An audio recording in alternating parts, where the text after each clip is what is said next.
Hello and welcome to Inside the Avatar Studio. Inside the Avatar Studio brings together innovative leaders from the virtual technology frontier to discuss their perceptions, their perspectives, and predictions of what being virtual means in today's society. I'm your host, Kevin Feenan. With me today is AJ Kelton, better known as AJ Brooks in Second Life. AJ is the Director of Emerging Instructional Technology for the College of Humanities and Social Sciences at Montclair State University in New Jersey. He has presented on the topic of virtual worlds in education both in the U.S. and internationally, and is the author of numerous articles on Second Life and virtual worlds. AJ is also the founder and current leader of the EDUCAUSE Virtual Worlds Constituent Group and founder and chief moderator of the Virtual Worlds Education Roundtable, a forum bringing together educators from all over the globe interested in discussing a wide variety of topics involving virtual worlds. AJ, thank you very much for being on our program today. Thank you for inviting me. It's my pleasure to be here. Cool. The very first thing I need to ask you, it's been 4 years. Have you figured out what we say and how we deal with skeptics yet? Skeptics? There are skeptics? I haven't met a skeptic yet. Every time you build a better mouse, they build a better mousetrap, right? So I found the problem with skeptics is that no matter how you try to, so there are basically two types of skeptics. There's ones who are skeptical because they don't really understand, and it's easy to approach those people because they are willing to say, listen, I don't think this whole thing is cool, or I don't think it works, or I don't think it's a good idea. But the attitude behind it is, but I'm willing to listen to what you have to say. And then there are the skeptics who are going to make fun of you no matter what. So no matter what you say to them, it just doesn't matter. And so those skeptics I typically don't address unless I absolutely have to. Because there's really no way you can say anything that's going to convince them one way or the other that virtual worlds are a viable alternative with clear and, at this point, documented pedagogical advantages in certain situations. They're just not willing to hear it. So I know I'm pretty sure you were probably there. Were you in the virtual worlds, the SLCC conference in 2007 in Chicago? I was. Right.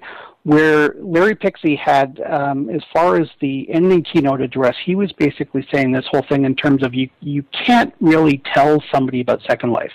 It has to be experienced. Right.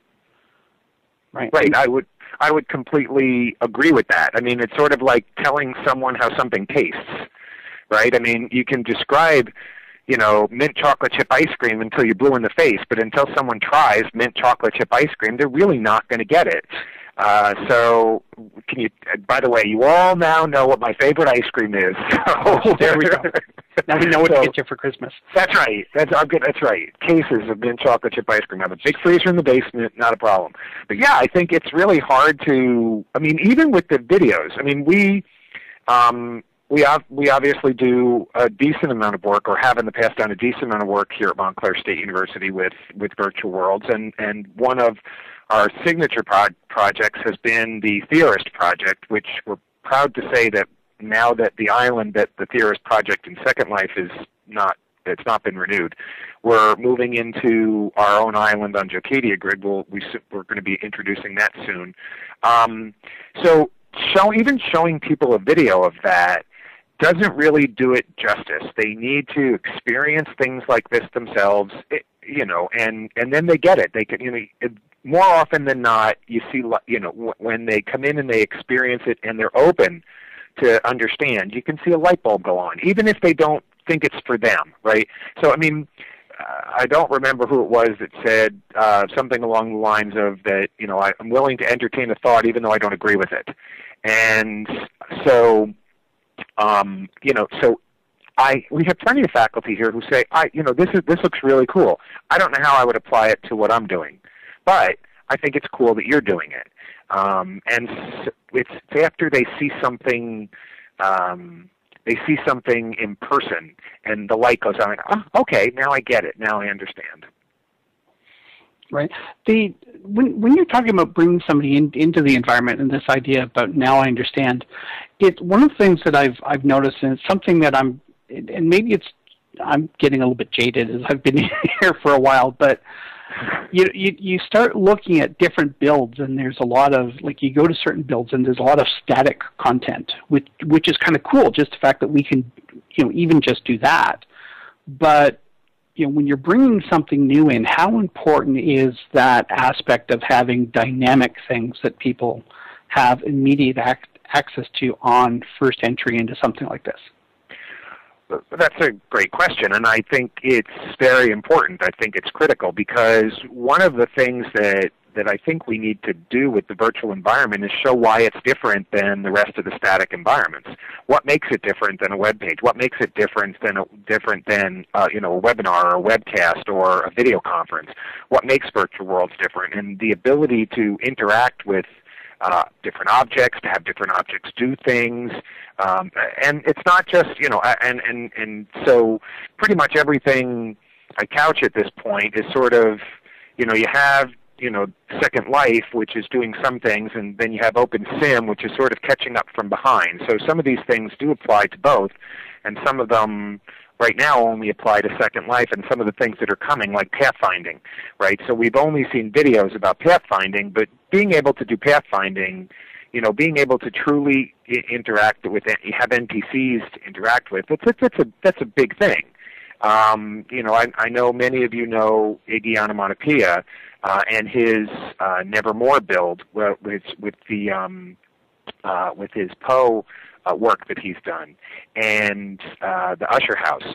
And it recently came back to Second Life, and there were things that he could do in Second Life that he wasn't able to do in OpenSim, and it was some of that interaction that really made the difference. And so I think it is really important. It's great to replicate area. This is a beautiful amphitheater, right? It's the first thing I thought when I teleported in here. I'm like, wow, this is beautiful. I would love to see something like this on my campus. And this serves a particular purpose. And there's also interactivity here that you wouldn't normally find in an environment like it on a particular physical world campus, and that's what makes this different. You can't really click signs and get a note card somewhere else. You can't really interact with certain things and have them do things based on what you do. And I think that interaction is important because it shows one of the benefits of the virtual environment. Doesn't Apple have an app for that? If they don't, they will soon. I'm sure. When we were comparing virtual worlds against things like mobile technologies, we had this great promise about 5 years ago that said, virtual worlds is where it's going to be, and right now everybody's, they're just, you put an iPad in front of them and their eyes just go like saucers.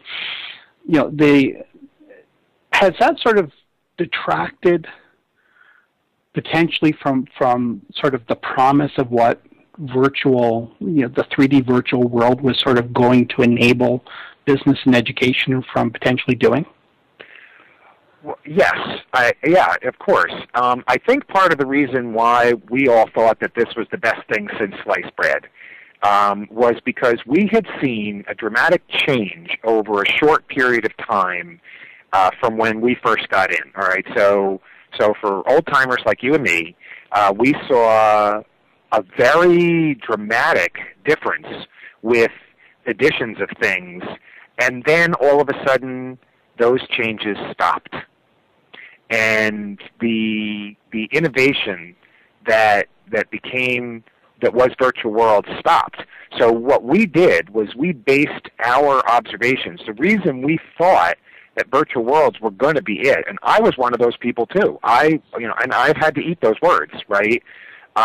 Even Gartner thought that things were going to be different than they are today. And part of the reason is if you look at a trajectory on a graph, you see this really sharp increase in innovation and changes and updates, and then it just flattens out. And I'm not talking about the hype cycle. I'm talking about the innovative changes in the environment.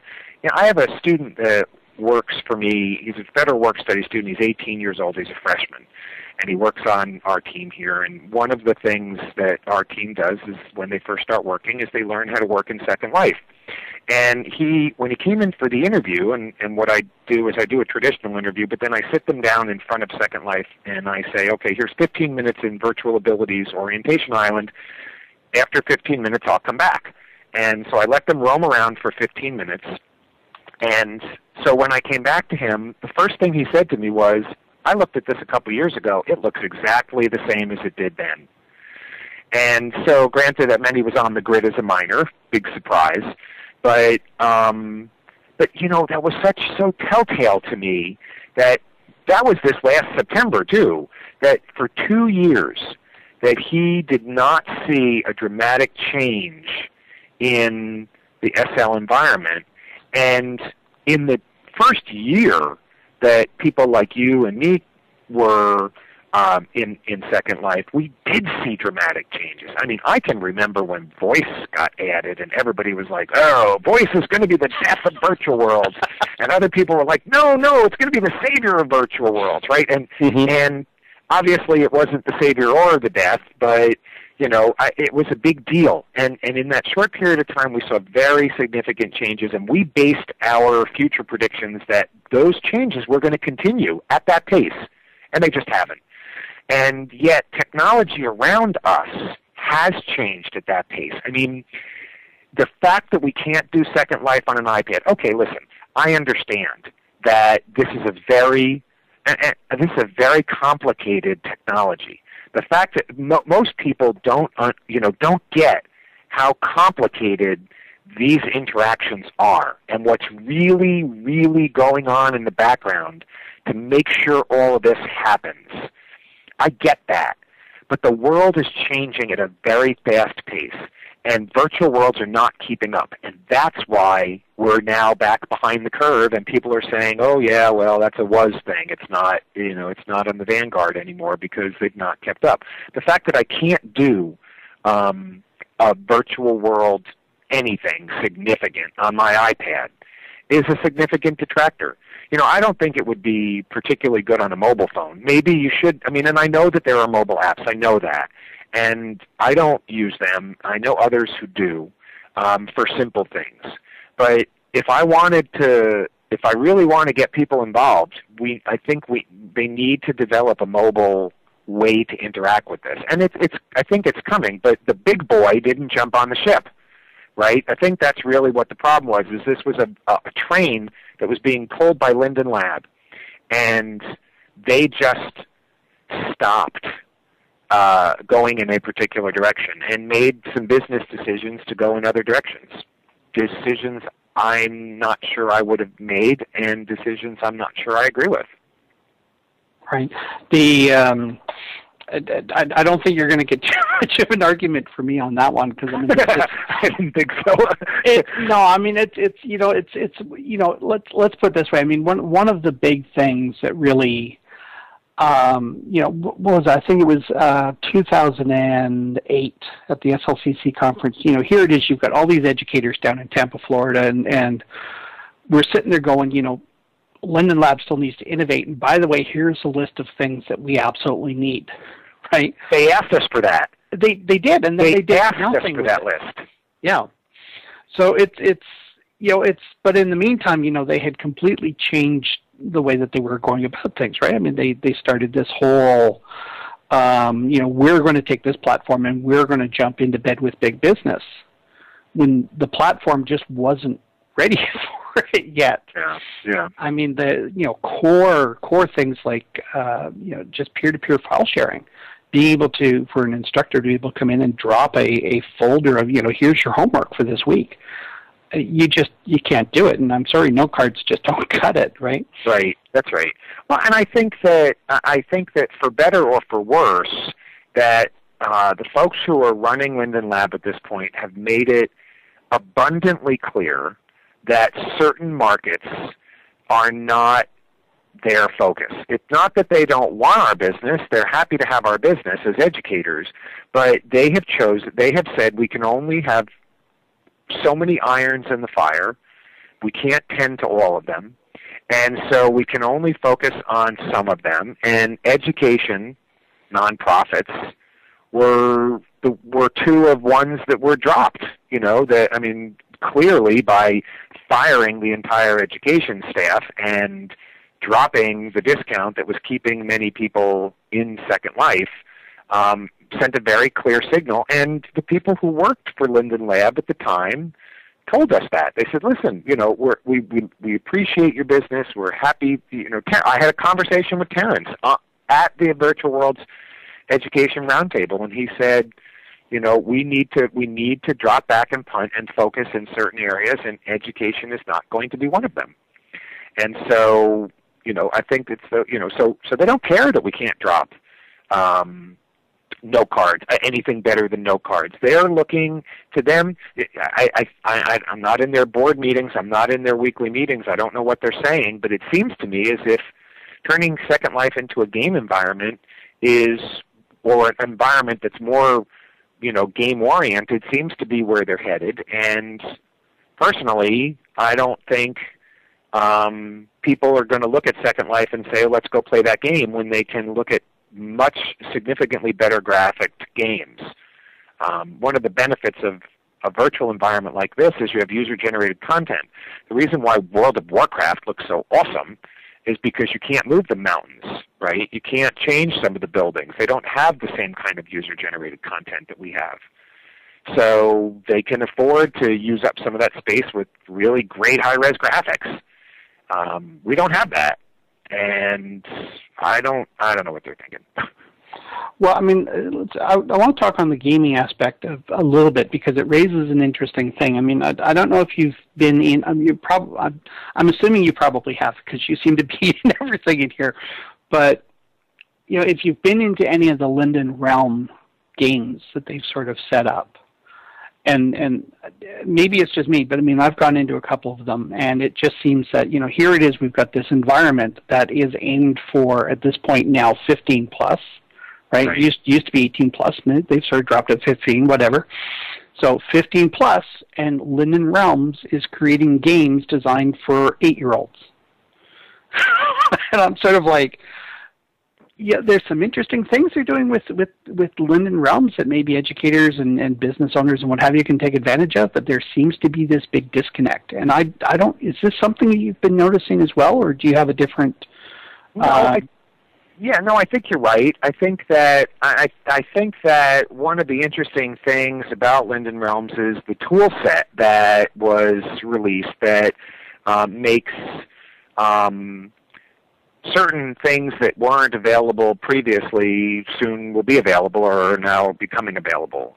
Certainly they're available. I believe they're available in beta, certain beta grids. I don't believe that any of them have been brought on to the main grid yet. I hadn't been following it all that closely because after the initial buzz about it, it ceased to interest me. Simply because, it just didn't fall within the center core of my radar.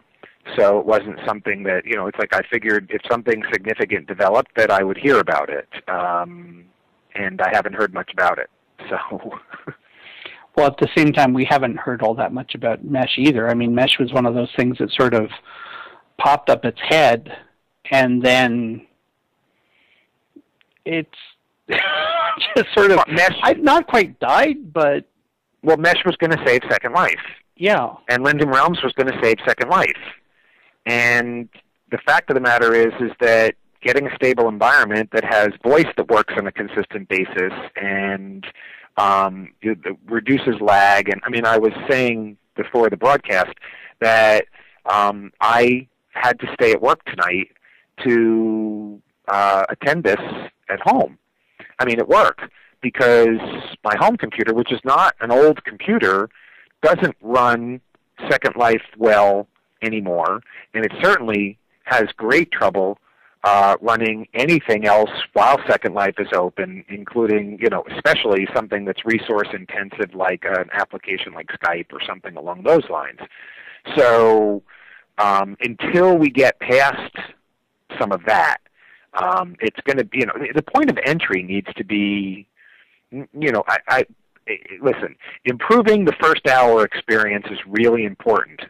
But if they can't even sign in and see anything that's more than 16 meters away from them because they have to turn their, they get that pop-up message that says, "We're sorry, your monitor isn't capable of this setting, so we're changing your settings automatically for optimizing performance, and it's on the lowest setting possible." So you can't see more than 32 meters or whatever it is. Until we get past that point, the first hour experience is going to be unimportant because people are going to come in, they're going to say, "This is uninteresting to me," and they're not going to come back and they're not going to stay. Yeah, I mean, to a large extent, it almost sounds then as if we've, while we've made some progress, we've actually taken a lot of steps back. Well, I think it's not steps back. I think it's just not steps forward. We're standing in the same place. That list that you and I talked about earlier that was presented at the request of the people from Linden Lab. They said, "We want to hear from you. Tell us what you want." And we told them. And that list is probably the same exact list as it is today.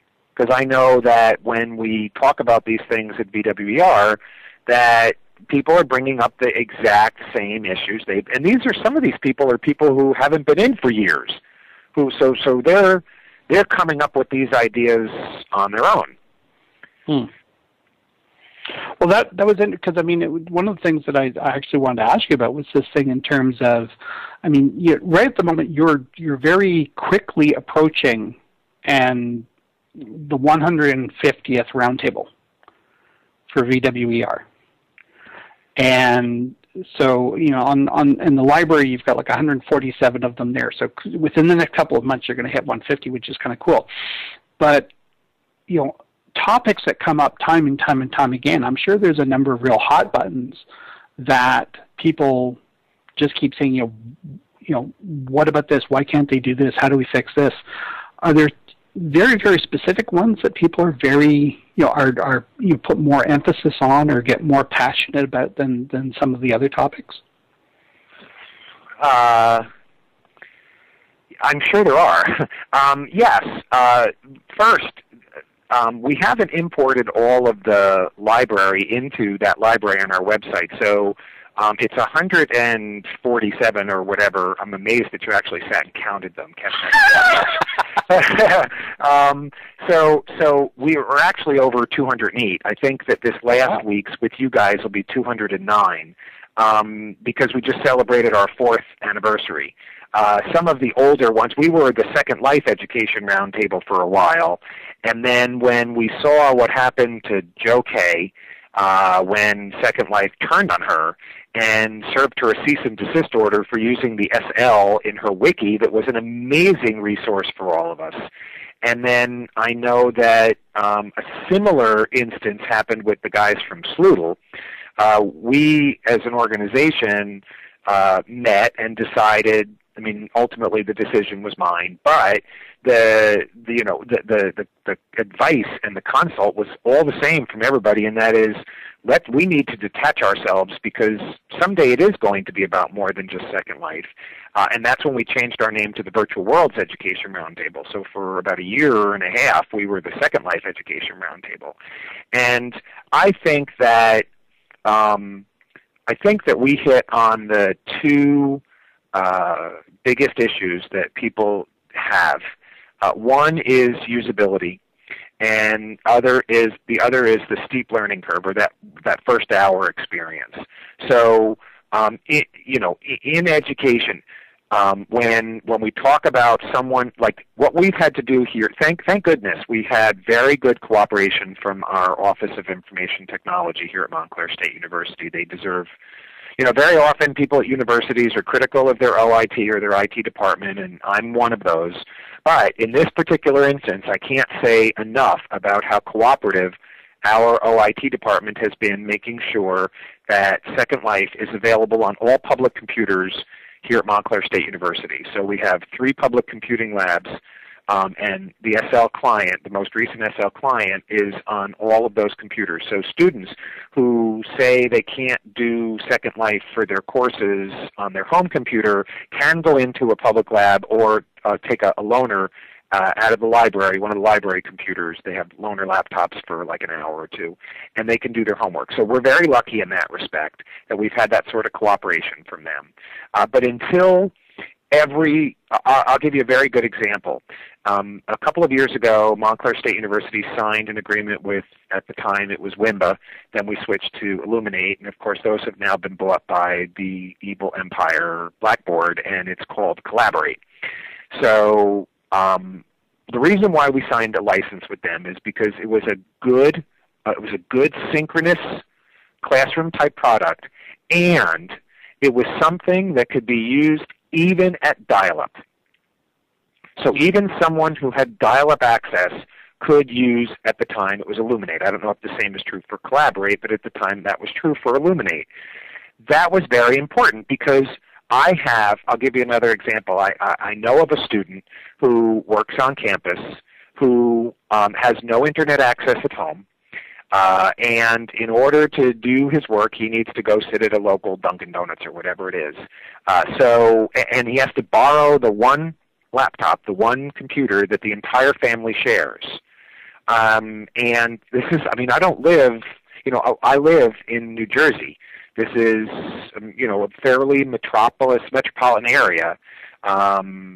But these are people who have to make decisions about, do we pay the rent or do we have internet access? And rent wins. Food on the table wins every time. And until you can make something available, now you're never going to find a product that works for everybody when those circumstances are present. But until people can use it on any laptop, not the best laptop, or any desktop, not the best desktop, it's a very difficult thing to require for a teacher to require for their course, because you exclude students who don't have access to certain things. Now, we were very lucky, like I said, that we were able to have use of it here on the campus, and we can say to a student, well, then you're just going to have to do that homework when you're here on campus. That's what, which is, hopefully you don't have to do that, but that's what we've, there have been a couple of occasions where we have. And so I think until you get past that point, where someone can do it on any computer. Forget mobile for a bit, and any regular computer that they can use it. That's probably the biggest issue. The second biggest issue is it takes so long to get them in. Now, I think that has changed a bit over time. I think that, as a matter of fact, I've been very pleasantly surprised with how adaptable, especially the students who work for me. I have 3 students who work for me. They're all freshmen, and they've become significantly good at building and interacting in virtual worlds. As a matter of fact, as we've recreated, here's another big problem: you can't export anything from Second Life unless you're the creator of the object. So we have this Theorist project that was created by a wide variety of people, but everybody who was, a Montclair State student or a Montclair State employee. So in essence, because they were doing the work for a Montclair State course, and it was so in essence, we have the right to we should have the right to export that and to move it somewhere else. And because of Linden Lab's policy, we are unable to do that. Now, I don't want to get the creative types out there all riled up. I understand completely that there are challenges right now with this whole system. You have somebody who makes their money off of what they create in a virtual world, and if you could just export it willy-nilly, I can't believe I just used willy-nilly in a context, but if they can export it like that, and then someone can make copies of it or change it or whatnot, it is problematic, and I get that. This isn't an easy solution. But the fact that we've had to rebuild the entire thing by hand was a problem. But these students have just shown amazing skill, and the faculty member who's driven this project has said she thinks the new build is actually better than the old build. So that speaks to their ability to develop these skills, and I think it's coming more now as some of the younger students come up through. We've said this for years, right? K0 has a wonderful radar chart about where people use virtual worlds. And in presentations I've been making for the last 3 or 4 years, I say just spin the chart, right? You have 10, 12-year-old kids who were using Club Penguin, and they're starting to learn how the interface works. And as they get older and end up in our schools, in our higher education schools, they're bringing that skill set with them. So maybe they haven't seen Second Life, but the up arrows and the down arrows and how to walk and how to instant message in a virtual world, those are skills they developed using other virtual worlds, even though they may have been game-type virtual worlds like, some of the Disney ones and, like Club Barbie and things like that. So I think more and more we're starting to see people get a little bit more accustomed to it, but that first hour experience is always a challenge in the classroom. Because your classrooms are never homogeneous, right? Your classrooms are never all 18 to 21-year-old students. You're going to have, it's a bell curve. It's a normal distribution. You're going to have, some, maybe 17-year-olds who are in college a year early. Very few of those. And then you have mostly 18 to 21-year-olds, but at the other side of the distribution, right, maybe it's not a completely normal distribution, maybe it's less skewed, but nonetheless, at the end you've got, these people who are returning students who aren't as adept at the computer as some of the younger people are because they haven't been using them as long, and then some senior folks who are coming back for an education. And, this creates challenges in the classroom. So I think, a very long answer to your very short question was, I think those are probably the two biggest things, the initial learning curve, and the technology threshold. And those are ones that we've seen over and over and over again. Right. There's a number of things that you sort of touched on. And like I said, every once in a while I like to go on these esoteric tangents, but I mean, it was at one point in time there was this big thing, and there was this, I'd almost call it like a hippie mindset in terms of, oh my God, Second Life is going to bring world peace because everybody's the same in Second Life, right? I mean, there are no disabilities, there are no big, fat, tall, what have you, right? Everybody is, unless they want to be. Unless they want to be, right? Everybody in here is the beautiful people, right? And this is a very old conversation. Right. But, it's this whole thing in terms of, I guess to a certain extent, one of the things that you raised was this difference between, especially in the first hour experience, between the haves and the have-nots. And this difference in, I guess, sort of economic circumstances and how it applies, I guess, not just to education, but I guess to all aspects in terms of society of people that want to fit into something like a Second Life or an OpenSim or an IMUV or whatever else, right? If we create these technology barriers, I mean, is this, and I don't want to I don't want to put this in context of the man and the New World Order, but I mean, is this not really sort of, to a certain extent, some way of sort of separating those people that maybe should be getting together versus those people that are in those depressed economic circumstances? I mean, is this just not creating one more barrier between sort of the rich and the poor type of thing? Well, that's a really interesting question. SES is always, I think it's always a factor, whether it's technology enhanced or even whether it's the traditional classroom. I think anytime, I think that there's cultural capital that comes with a particular, with the circumstances and the way in which we grow up. And those circumstances. And it doesn't mean that people can't overcome some of these challenges. Obviously people do. But I think that certainly, anytime you include technology, the answer is yes. Now, I have friends of mine who, I recently saw someone post something on Facebook saying that, they were witness to someone who was paying for something at a supermarket with food stamps while talking on their iPhone. And they questioned that. And I guess I can understand that. So there's always going to be choices that people make as they go through life. But I think in general that anytime technology is included, unless we are providing the technology for them, that it is creating a digital divide between those who have the ability to not just have the technology, but have the technology that can accommodate, this bleeding edge application. All right, maybe virtual worlds aren't bleeding edge anymore, but they're certainly leading edge, or at least at the edge, or over the edge. Or depending on which party you're attending. Yeah.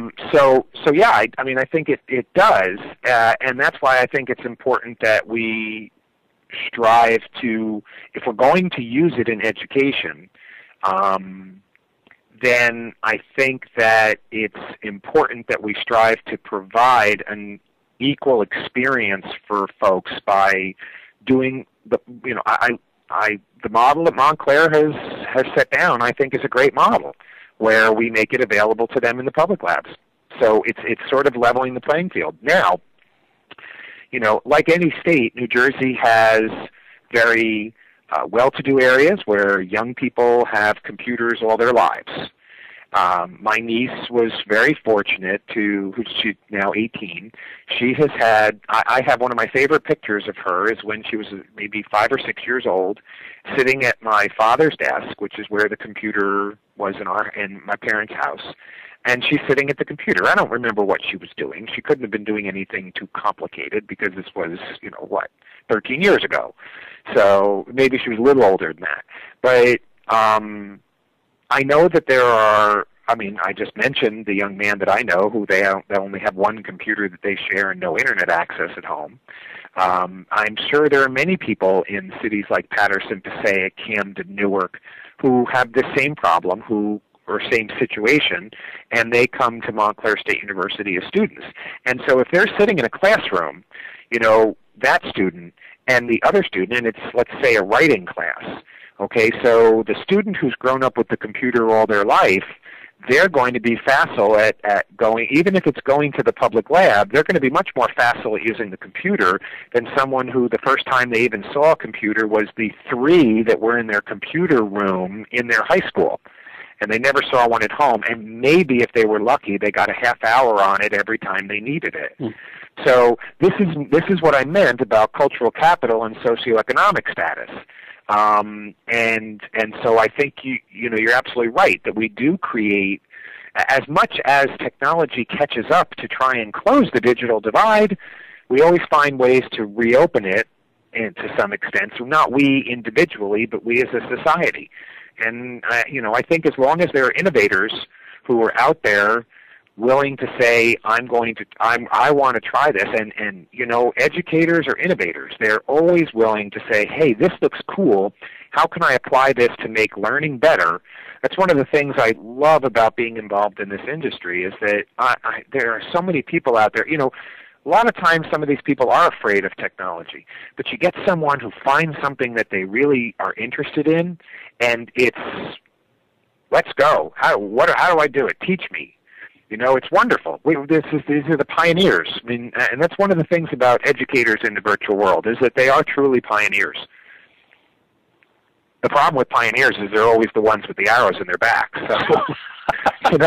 So, so we're the ones who take the grief. That's another thing that we've talked about at the VWR meetings.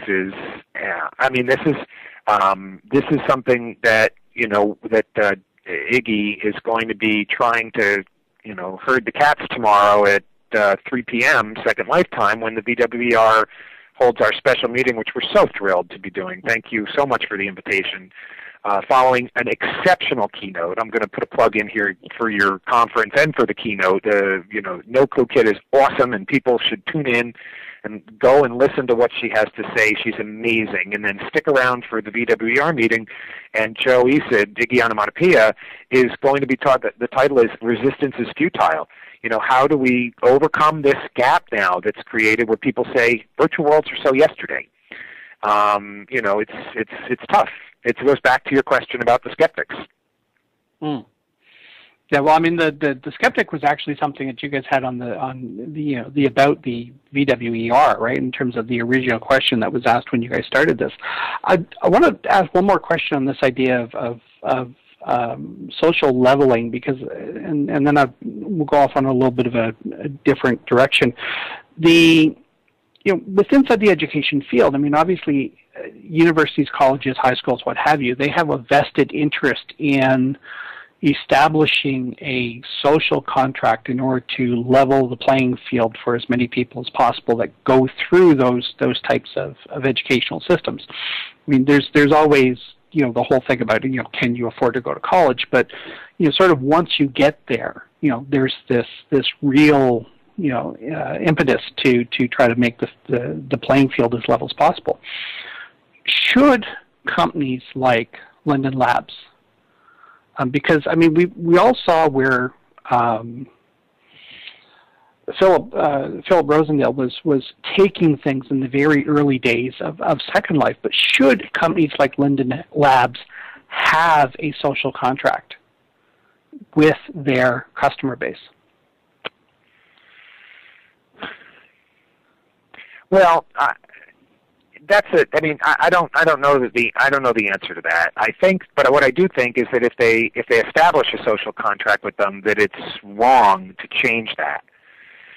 In other words, if they say, and we can use this as an example, if they say, come and invest in this, come and bring your universities to us, and in exchange for that, we're going to give you a discount, to turn around and say, we're just going to get rid of that entirely without consulting you, and too bad. And, oh, by the way, you have to give us the money within 6 months because that's when the price is going up. Now, they later changed some of that, but, I think so. So if you do establish a social contract with folks with a particular industry, that it's wrong to break it. Whether they should establish it in the first place, whether it's with individuals or with organizations, I think that's a question that each individual organization needs to make. I mean, ultimately, a business is a business, and if it has a social contract with its users, it's because that's a conscious decision that the owners or people who run the company decide to make about the way that company is going to be run. I don't know that there's anything inherent that's necessary about that says that Linden Lab is required to create that kind of social construct with all of its users. I just think that if they do, that they shouldn't turn back from that.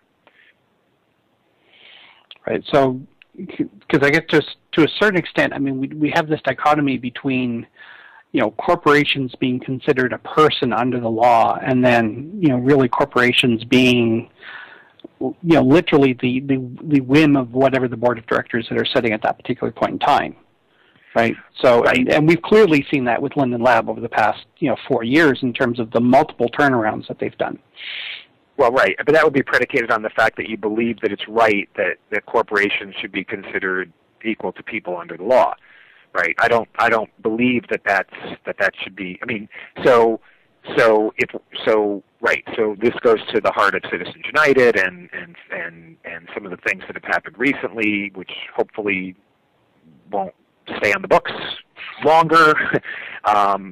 But I think that if we're going, first of all, I don't think we should say that corporations are the same as people, period.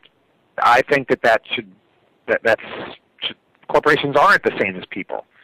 But if you are going to say that a corporation is the same as a person, then you should hold that corporation to all of the same standards that you hold people. And that's right now where the gulf is.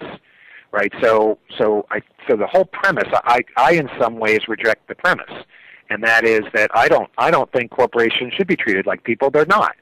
Corporations, unless it's a nonprofit organization where profit is turned back into the corporation, but even then, nonprofit's a misnomer. You could still pay your CEO $5 million a year. Right? People think nonprofit means you don't make money. You do make money in a nonprofit. Actually, some nonprofits can be very profitable. Right, but it just means that money doesn't go back to the shareholders.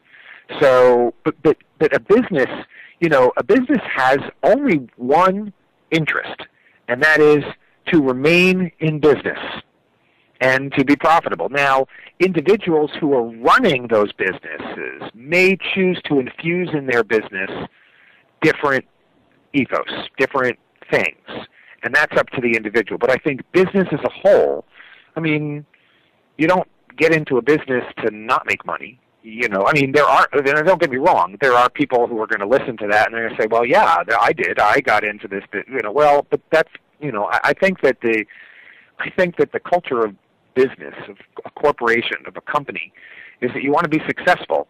And successful means being able to afford to continue to stay in business and perhaps grow so that you can be more successful at what you're doing. And I don't think that's equivalent to being a person. Okay.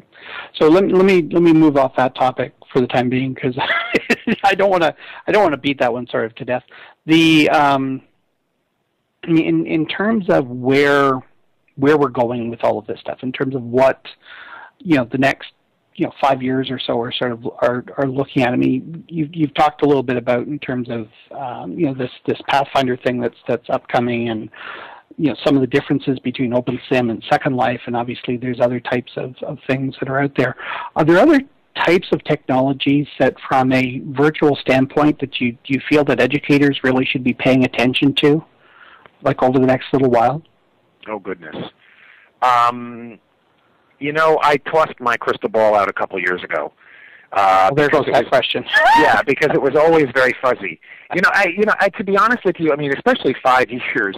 I have to point out that you are older than me.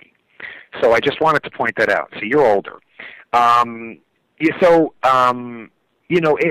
So you're from 06. I'm from 07. The very beginning of 07. You're not that much older than me. But I meant in Second Life. I didn't mean in real life. I have no idea if you're older than me in real life. I don't think you are, but in Second Life you are. And so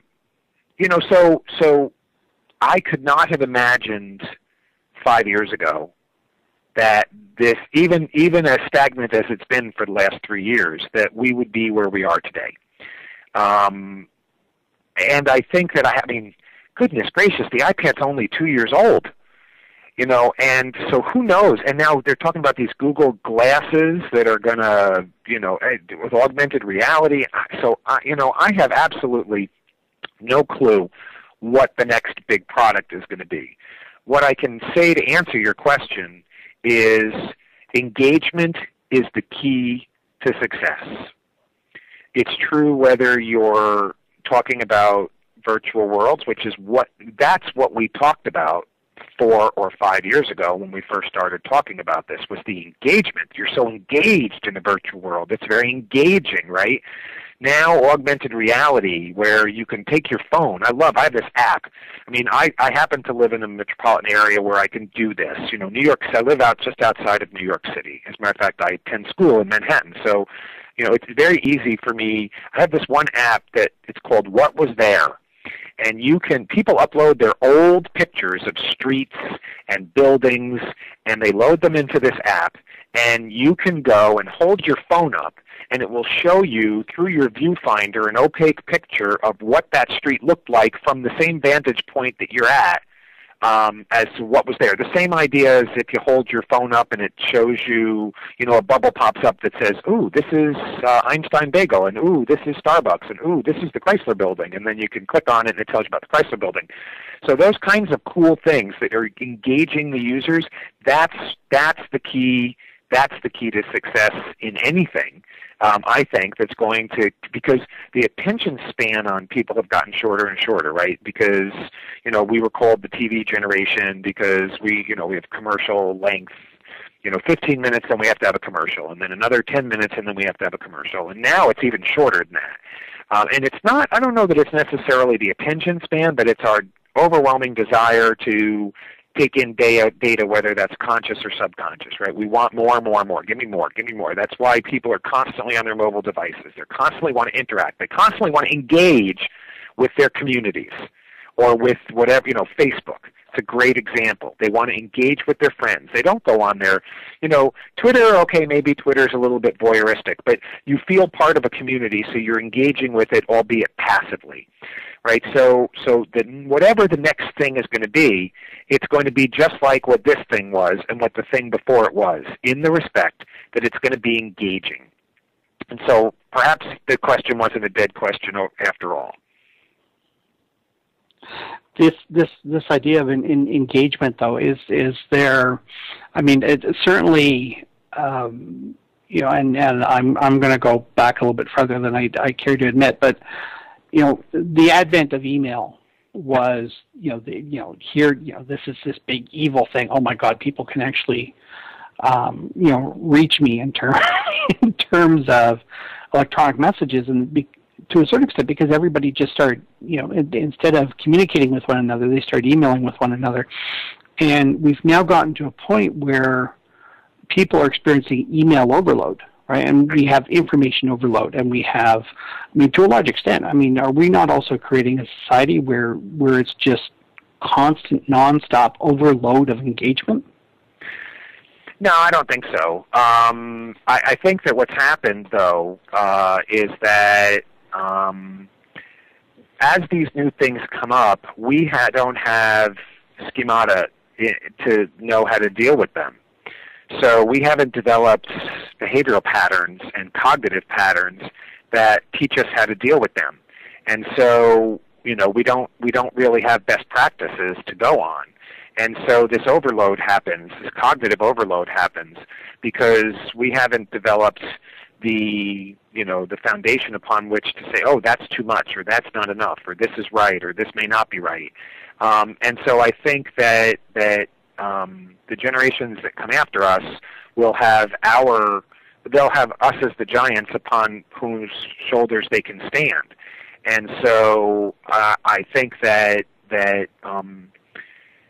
we will continue to evolve, and as far as being able to deal with this, so information overload. Everybody said that the internet, that all these social networks and everything, we're going to create all these zombies who are sitting in their parents' basements forever, and never leaving the house. And that just that just didn't happen.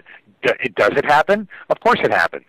It happens, but it happened before too. I don't think that the information overload or that the excessive availability of different communities caused that. I think that there were people who were like that before. What I think is that younger people have learned to modify their behaviors, adapt to that. Now we have the whole issue of security, right? And so as a society, we're learning how to deal with this sort of thing. And we will continue to learn how to deal with it. Studies are beginning to show that younger people these days are more conscious of security and how to keep their privacy and private data secure than students or young people who are just slightly older than them, because they, again, stood on the shoulders of the people before them. So there will always be something that challenges us as a society, again, because we're innovative. Humans are innovative. We're very creative people, and we like to advance, and we like to, there's a conservative aspect in that respect. Certainly there are people who aren't like that. But I think overall we're looking for the next frontier, and I think that we will develop the appropriate behaviors and ways to deal with these things as we're presented with them. But it's not going to happen in one day or 1 year. It's going to happen over time. Yeah.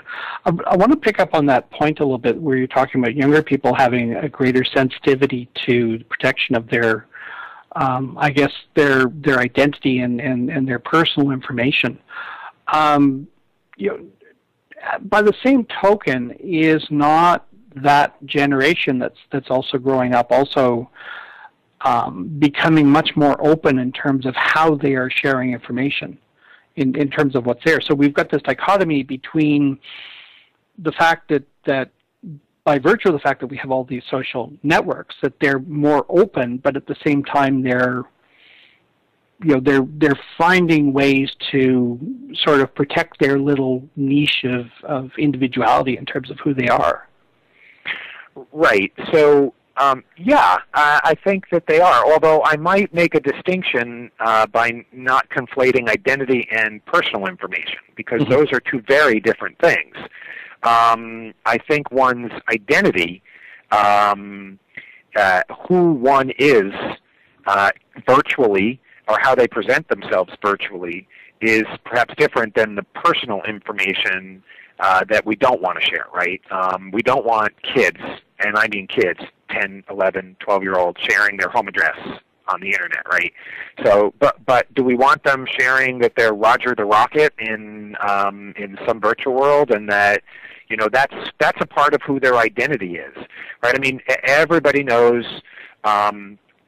Well, anybody who's in a virtual world goes through that, right? So I'm AJ Brooks here in this virtual world, and to many people who know that I'm AJ Kelton, you know, in the actual world, they know what they know about me is what they experience here in Second Life, what they read at, you know, at my website or wherever it is they find out information about me, the persona that they see on either Facebook, if I'm Facebook friends with them, which I'm, you know, or on Twitter or whatnot. That's what they get about my identity. But that is not my personal information.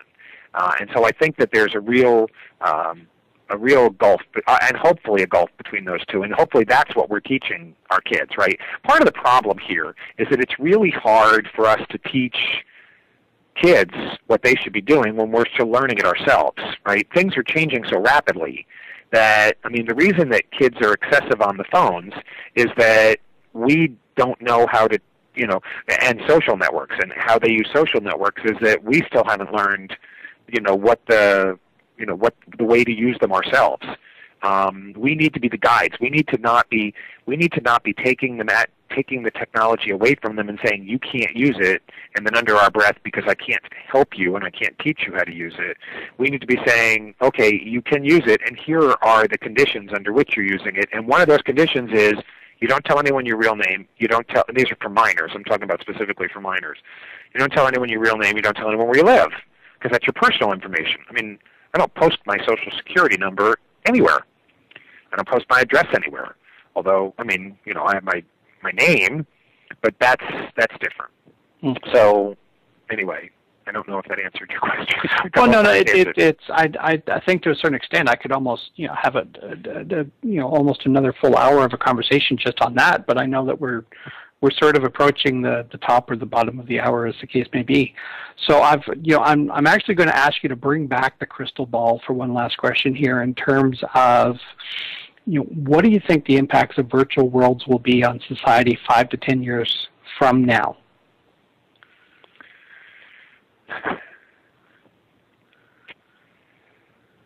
It's really been great being a guest. Thank you very much. No. Well, I mean, today, you know, from today's vantage point, right? I mean, it's like saying, you know, what's going to be the weather next month? I have no idea, but I have some general idea that it's probably going to be warmer than this month, right? So, you know, looking 5 years, 10 years, oh my goodness, that's so far off to even try and venture a guess like that. But I think that virtual worlds are going to have a place. We just haven't figured out the technology, and the industry and the people who use it just haven't figured out what that place is quite yet. I think that virtual worlds and augmented reality will probably merge to some extent, so that it'll be maybe more holographic in nature, where instead of sitting and looking at a screen, we're looking at the virtual worlds through a set of regular eyeglasses, not those big bulky glasses that you would have to wear, or even ones like you go to a 3D movie. Regular eyeglasses, and so instead of looking at this screen, I'd be seeing the image in my eyeglasses, perhaps even as if I were sitting here in the amphitheater. Perhaps that, but even I think, you know, we're going to, you know, you replay this in 5 years from now, and that'll have happened 3 years before that. And they're going to say, oh, look at this guy. He thought it would be 5, 10 years, and it happened, you know, 2 years after he said it. So I just think that things are going to start to come together, and we're going to begin to see new technologies pop up that we had no clue about today. That's the best answer I can give. That's perfectly acceptable. It's you know, Pookie's got her question at the end of her show, and you know, this is my question at the end of this one. So listen, that's pretty much all the time that we have for the broadcast show today. AJ, it's been wonderful having you on the show, and I'm really looking forward to good things to come from both you and the Education Roundtable and from EDUCAUSE as those particular things move forward. Thank you. It has been my pleasure. I really, really enjoyed this. Awesome. Well, that's it from the Rockcliffe Rotunda. I mean, we'll be back in approximately 3 weeks, and so join us here again at that particular point in time. Inside the Avatar Studio is produced by Bevan Whitfield and Rockcliffe University Consortium. Technical production by Robustus Hacks and Mal Burns in association with Metaverse TV. For more information on Inside the Avatar Studio, please check out our website at avatarstudio.info. or subscribe to our Twitter or Facebook fan page at uRockcliffe.